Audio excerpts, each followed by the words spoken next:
Hello YouTube, this is 50 Plus coming to you, Teresa. And I wanted to do a comparison on NARS. I had this powder for a year now and I kept it in its little cozy container. I never did even use it. In fact, I kind of forgot I had it.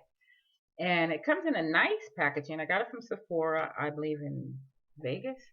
And then I recently was out of town and I picked this FERGIE brand up from Walgreens. And what struck me is this looked just like the NARS brand. So I got it. I like how in this one, and the NARS brand had a little powder puff that was exactly similar to this. But it just feels so weird. It's like, I mean, I can't imagine even anyone using it.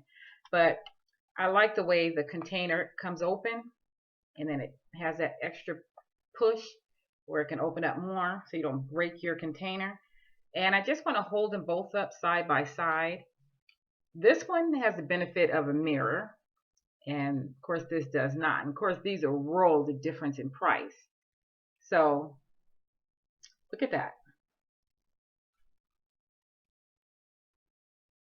And as far as ounces, I'm not going to get into that, but I do want to start the comparison with the two. And this FERGIE brand one, I'm telling you, if I hadn't had this one already, I would have never tried to get this. I would have been happy with this. This was around, I believe, 30 something dollars. This one was, of course, 4 or 5. All right. So now, as far as the NARS is concerned, they're both light reflecting setting powders that are pressed. So you have those things in common. Of course, the packaging here, it feels very nice. I love that smooth, leathery feeling that you get with this. And of course, the mirror helps. This, I happen to like the packaging on it too. And I like that it's clear. You can see through it. So I don't need a mirror for this one. And so you got this one. This is a mattifying powder. And this helps with oil control and shine. And that's what I read on this one. But this one does have a ton of ingredients.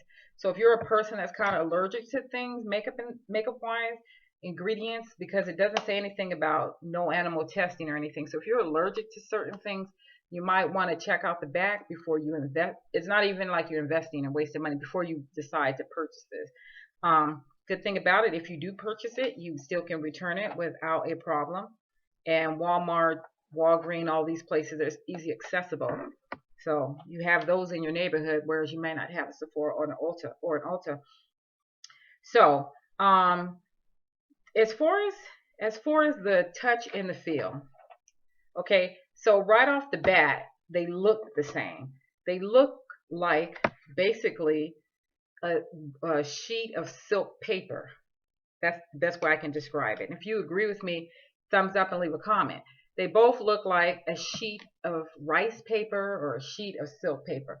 And then for the touch, it feels like paper with a slippery, not a slimy, but a soft, slippery, silky touch. But it still feels like paper. It feels like rice paper, or it reminds me of wax paper or that baking paper.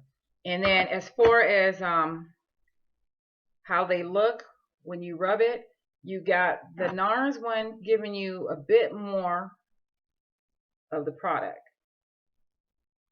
And that's so crazy because it's so soft and thin to the touch. And this is how it goes on. So it's just fine, fine, fine, and silky and soft. And then you have the FERGIE, which is Wet n Wild, and it's not that pigmented. Although when you're applying it, you can see that you have enough product on your hand. So I say, thank goodness for Wet n Wild. And for you beginners out there, I wanted to do a whole series on Wet n Wild. And if you were ever thinking about this, this is a great, great substitute. I'm not saying that they're exactly the same, but they're so close. And the thing I noticed when I wore this on one side of my face, just in the T-zone, this on the other side of the T-zone. And the only thing that I would have a problem with, if I can call it a problem, is when I had a magnifying mirror, like a ×10 magnifying mirror, it seemed like the NARS kind of blurred out my pores, and the Fergie side with the 10 times magnifier mirror, I can kind of see my pores. But from a distance, I look just the same. It handled its business. So if it took away the shine and mattify, that's what you need. And if you don't have the budget, if you're not hooked on high-end stuff, then, Walmart, Walgreens, Rite Aid, all them stores, I'm sure you're able to find this. All right, so that's all I wanted to say. Look forward to my video talking about a lot of Wet n Wild products I have. I wanted to just let the beginners know that, look, here's a starting point for you. Wet n Wild. That's all I have to say. Take care.